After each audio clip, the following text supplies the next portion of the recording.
Leading up to the Milton Keynes show, we were.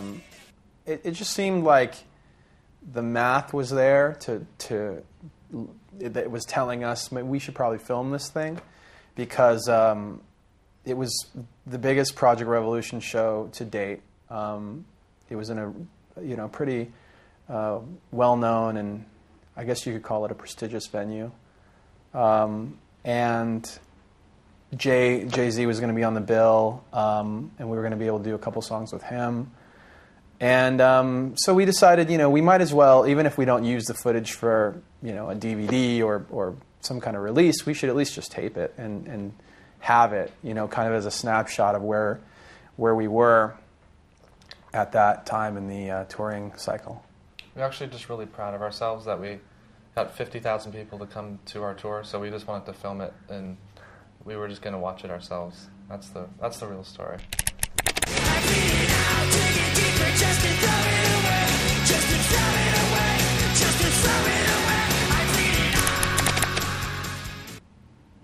The thing about shows like this, to me, is that you can kind of guess that the math is there, like the stuff that could make it interesting is in place, but it really doesn't.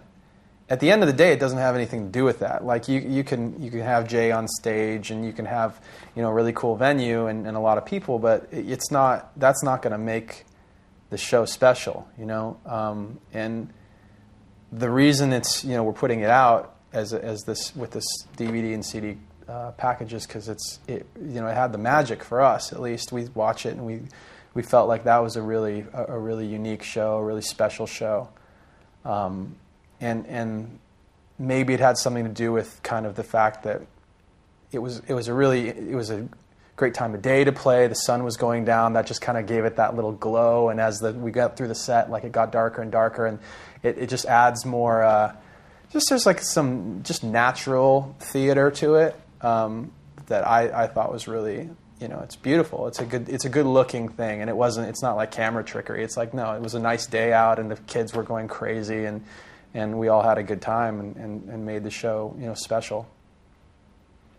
Yeah, I think that it evolved to get where it was on that day, and I think meaning our live show really evolved to get where it was that day. And I think that if you were to throw us out in front of that many people after we had been home for a while, we'd be excited about doing it. But there's also a certain amount of confidence and amount of comfort that comes with playing for a while and being on the road, and that show happened after being on the road for a little while. And as Mike was mentioning before, we were changing up our sets every night, and that's something we've been doing for the entire tour cycle. So every night we walk out there, we don't know exactly what we're going to do yet until we're doing it. And once you kind of get used to doing that, the surprises come, and then you start nailing those surprises as a band and being able to look at each other and kind of know what's coming next and just improvise together. You have this whole new feeling on stage together, and that's where the magic starts to happen, when you're not planning it. And I think that when we first started off as a band,